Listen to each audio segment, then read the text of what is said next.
예, 안녕하십니까. 황태순 TV의 황태순. 김현광입니다. 네, 오늘 2019년 11월 4일 월요일, 한 주가 시작된 월요일입니다.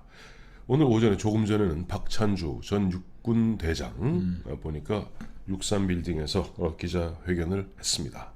결론은 그거죠. 오늘 지금 지나치게 보면은 그 2017년 문재인 정부 출범하면서 이른바 공관병 갑질이다 하는 주홍 글씨가 찍혔고 그 당시에 보면 드루킹 등이 그냥 집중적으로 퍼나르면서 그다음에 그야말로 인격 살인하지 않았습니까? 그렇죠. 또 박찬주 씨는 그 여러 가지 그때 네. 그것도 일부가 아니지 대부분의 언론들이 네네.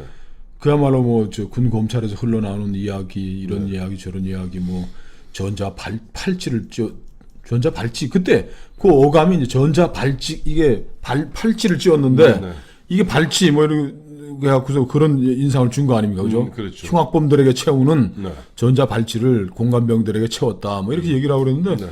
사실 그 박찬주 씨한테 제가 직접 들은 얘기예요. 그거는 자기가 어느 호텔에 가서 이렇게 고급 호텔에 가서 보니까 그 영업하는 뭐 서빙하고 이런 사람들이 손목에다 이렇게 차고서 네네.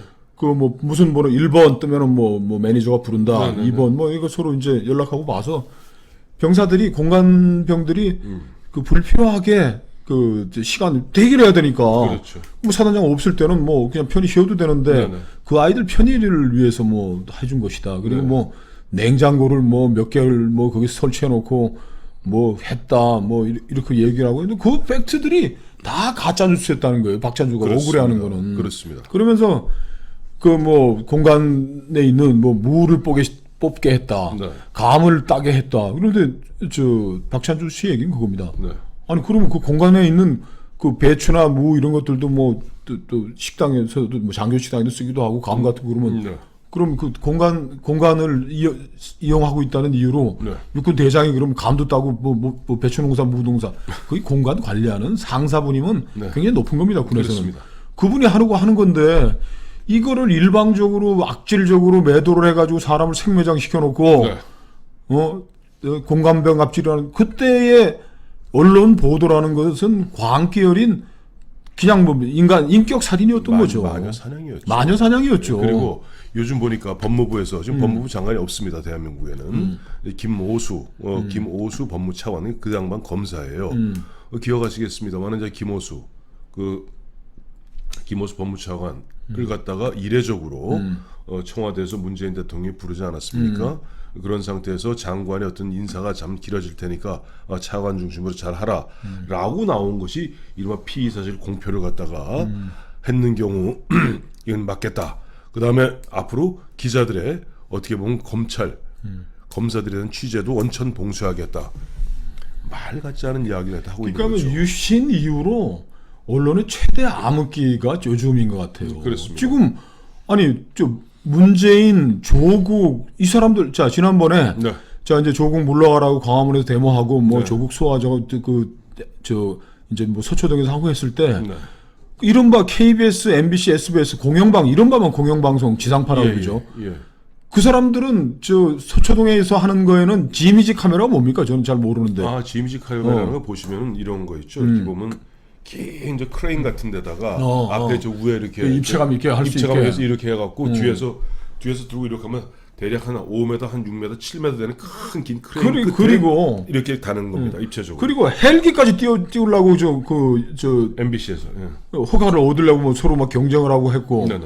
광화문에서 하는 거는 한 줄도 안 나오고 유튜브가 아니었으면 네. 광화문에 그렇게 많은 사람이 모였다는 거 아무도 모르는 진짜 언론이 깜깜이 언론인데 겨우 숨통을 튀는 게 유튜브 정도란 말이에요. 네네. 자기네들이 손이 닿는 모든 언론을 다 장악하고 네. 입에 바른 소리들 뭐 MBC 뭐 보도국장이 소위 말하는 저 TBS 김어준이 방송에 가고서 네. 100만 명 딱 보니까 100만 명이 딱 보니까 AI로 따져봤더니 7만 명도 안 되는 건데 MBC 보도국장이 그런 편견을 가지고 있는 사람까지 예. 다 장악을 했는데도 네.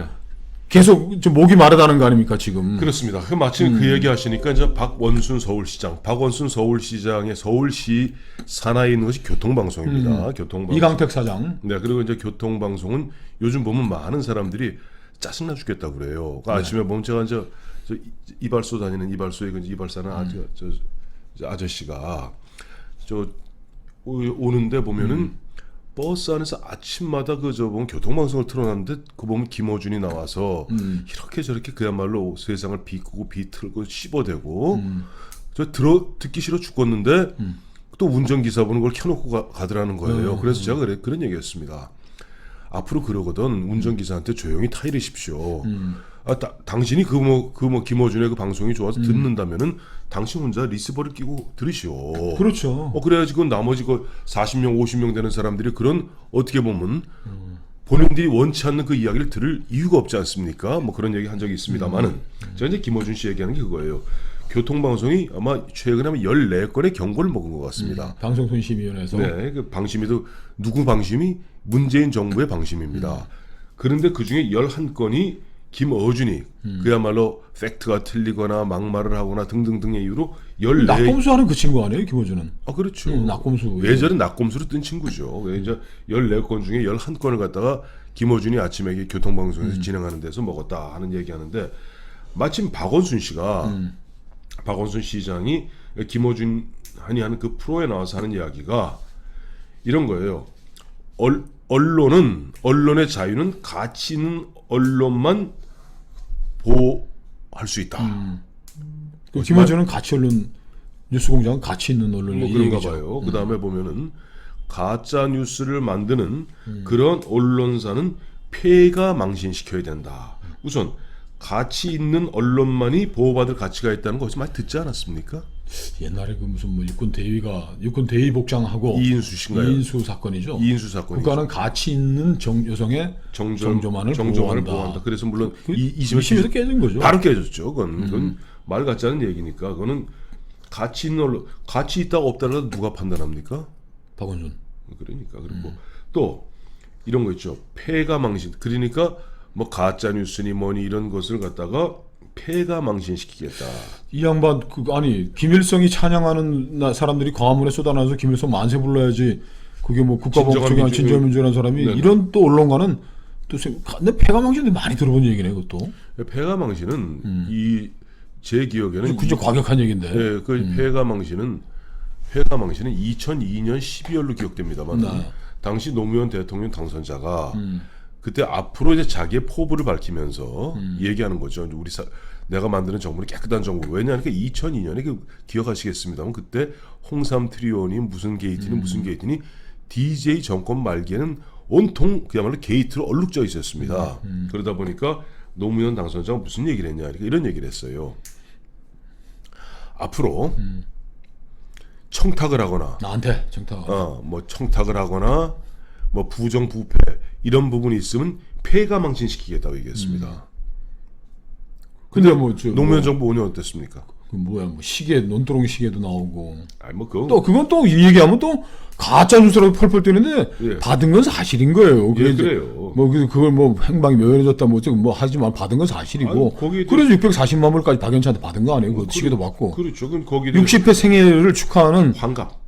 60회. 환갑이 46년생이니까 아마 2006년에 받은 것 같습니다. 근데 이제 본인이 받은 건 아니고 뭐 박연차를 통해서 노건평 씨 노건평을 통해서 그 다음에 그러니까 권양수 박연차가 교수한테 형인 노건평을 통해서 권양수 교수한테 주었던 건데 나중에 2009년에 수사 와중에 알았다는 거죠. 어쨌든 그래서 안희정 씨가 네. 그 노무현 정권 끝나고 한 유명한 말이 있잖아요. 그 시대에 5년 노무현 시대를 스스로 평가하면서 폐족 옛날 그 다산 정약용이 자기 아이들에게 편지를 쓰면서 폐족 우리는 이제 폐족이 되었으니 과거 시험을 못 보니 그러니까 폐족이라는 것이 조상이 죄를 지어서 더 이상 벼슬길에 나가지 못하니 너희들은 벼슬길 나갈 생각하지 말고 학문에 힘을 써라 하는 편지를 써서 거기 나왔던 게 폐족이라는 단어고 안희정 씨가 폐족을 얘기했고 실제 2008년에 안희정 씨는 물론이거니와 안희정 씨는 뭐 그 당시 그랬고 누굽니까? 그 안희정 씨 말고 이해찬 현 대표도 그 당시에 불출마 선언을 했었어요. 예. 그런데 근데 왜 이런 과격한 언론 이게 이제 노무현이 생각나는 거죠. 언론과의 전쟁 뭐 해가지고 뭐 조선 조중동 뭐 다 뭐 사주들 잡아놓고 뭐 하든 그렇게 해서 앞장서 가지고 김대중 대통령이 신임을 받아서 대권 후보가 됐는데 박원순 씨가 그 흉내를 지금 뭐 내는 것 같아요, 그죠? 네, 그렇습니다. 근데 지금 뭐 언론과 전쟁할 일이 뭐가 있어? 다 자기네 편인데. 그러니까 아까 말씀하신 바가 지금 99%다 장악하고 뭐 조선일보 하나 남은 거 아닌가 이제? 자 보세요. 우선 방송을 완벽하게 장악했어요. 상당히 정확하죠. 방송 7만 명을 보고 100만 명으로 눈에 다 보이는 사람들이 그러니까 나오고 뭐 있으니까. KBS, MBC, SBS는 물론이거니와 YTN 연합뉴스 TV를 또 종편 4사 심지어는 조선일보 산하의 TV조선도 제허가 내년 4월에 있을 제허가 문제 때문에 사실은 말도 못하고 있는 입장이고요. 그나마 조금 그래도 우리 국민들 시민들 입장에서 읽을 수 있는 숨통이 트이는 곳이 뭐냐니까 조선일보 정도인데 조선일보 그래봐야 100만 부 아닙니까? 그러니까. 지금 유튜브에서도 네. 지금 드루킹을 연상시키는 일들이 우리 지금 애청자님들 한번 여기 댓글 달리는 거 한번 쭉 한번 보십시오. 네네. 뭐 페이크 뉴스 이 사람들 우리가 법적 조치를 곧 취하겠지만 네네. 뭐 가짜 뉴스다, 뭐 헤이트 스피치다, 뭐 페이크 뉴스, 뭐 차일드 어뷰즈 이렇게 해서 지금 이 계정들을 99.9% 장하고 0.1% 남아 있는 이 유튜브의 숨통을 끊기 위해서 네. 드루킹이 준동을 하고 있는데 여기 영어로 이 다른 사람들 저희가 이거 다 캡처해 뒀는데 네. 이 영업 방해로 저희가 지금 이제 좀 조치를 취할 생각이고 이런 식으로 하는 게 박원순 씨가 저는 이런 얘기를 험악한 얘기를 하는 게 네. 우리 지지자들 결집해가지고 유튜브 타도하고 조선일보 가서 싸우자라고 신호탄을 쏴올리는 거예요. 그렇죠. 뭔 다른 뜻으로 해서 할 수 그렇죠. 있습니까? 뭐 좀 유튜브 같은 경우도 보면 뭐 애청자 여러분 아시겠습니다만은 보면은 유튜브 같은 경우도 뭐 가장 우선 애청자 여러분이 많은 게 이제 신의 한 수죠. 신의 한 수부터 시작해서 황장수, 고성국 등등도 많은 뭐 진성호 등등등등 저 보면은 뭐 배승희 많이 있죠. 지금 엄청나게 공격을 하고 있죠. 왜? 지금 0.1% 남은 이것마저 쓸어버리면 완벽하게 그야말로 언론 지형이 이제 제로가 되는 겁니다. 언론 지형이 기울어졌다는 게 아니고 거꾸로 서는 것 같아. 그렇죠. 여기서는 이제 보수 우파 정치인들, 정당들, 평론가들 이제 매달릴 수가 없는 다 떨어지는 거 바닥으로. 그러니까 이게 보면 이 정도만 돼도 어떻게 뭐 붙어 있을 수가 버텨보는데 있는데. 이게 뒤집어지면은 뭐 중력 때문에 붙어 있을 수가 없는 그렇죠. 거죠. 그런 것을 지향하는 것이 아마 박원순 씨가 뭐 폐가 망신이다, 가치 있는 언론만을 보호해야 된다라고 하면서도 김어준에 대해서 한 마디도 얘기 안 하면서 오히려 김어준은 잘하고 있다는 듯이 칭송하고 있는 그런 것들이 마침 보니까 이제 박원순 씨가 본격적으로 이 양반은 이제 삼선 서울시장이니까 앞으로 갈 곳이라는 건 대권밖에 없지 않습니까? 본격적으로 대권 이른바 대권 시동을 거는 것 같습니다. 그렇죠. 네. 우리 세력 직결해서 네. 유튜브를 공격하고 네. 조선일보 공격하고 결집해라.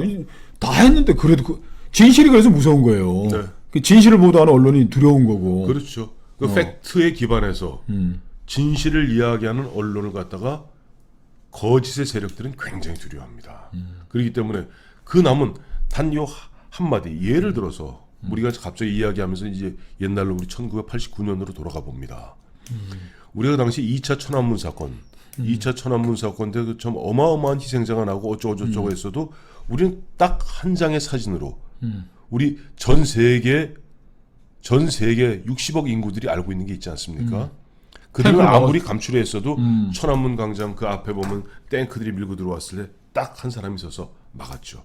그 사람의 행방은 묘연합니다. 어떻게 된지 모르겠어요. 근데 지금 보면 그 딱 하나 남아 있는 어떻게 보면 마지막 대한민국 언론에서 모든 거 다 장악했으니까 좀 거의 잡혀가는 것이 이제 검찰인데 검찰은 잡을 수가 없으니 공수처를 만들어서 이제 검찰을 잡으려고 드는 거고 언론은 완벽하게 이제 뭐 장악했는데 언론 다 질식시킨 거죠. 언론 질식에는 딱 하나 지금 숨구멍 트여 있는 게 유튜브 앤드 조선일보거든요. 이것마저 질식시키면 완전히 이해찬 씨가 늘 얘기했던 20년 집권, 50년 집권 가능하다 하는 그런 판단하에서 드디어 보면은 차기 대권 주자 중에 이낙연이 아니야. 나 박원순이야. 라고 존재감을 보이는 것이 언론과의 전쟁을 선포하면서 노면을 또 연상시키면서 이제 가겠다. 이 얘기를 갖다 잠깐 우리 부연에 설명드리면은 뭐 제가 당시에 그 민주당의 저 김중건 대표를 모시고 있지 않았어요. 그때 2001년에 김대중 대통령이 언론과의 전쟁을 선포해서 기억하시겠습니다만 방상훈 조선의 방상훈 사장, 그다음에 동아일보의 김병관 회장, 그다음에 중앙일보의 홍석현 회장 등을 갖다가 가둬 넣습니다. 나중에 보면 그 죄들은 다 무죄가 됐어요. 근데 그 와중에 보면 동아일보 그 김병관 사장 사모님이 보면 참 극단적 선택을 하게 되었고 그때 보면 사실 당에서 1등 대선주였던 이인재 씨나 당 대표였던 김중건 대표나 어느 누구도 사실 그 김대중 대통령 어떻게 보면 굉장히 거칠고 흉폭한 그런 부분에 대해서 동의하지 않았습니다. 유일하게 동의한 사람이 당의 고문이었던 전 해수부 장관 노무현 고문이었습니다. 그때 김대중 대통령과 김대중 대통령의 어떻게 보면 귀를 잡고 있었던 박지원 그다음에 정치 특보였습니다만은 이 양반들이 노무현을 낙점한 것이고 노무현이 결국 대통령이 된 것이죠. 시즌 2. 이 시즌 2를 딱 박원순은 그리고 있는 것 같습니다.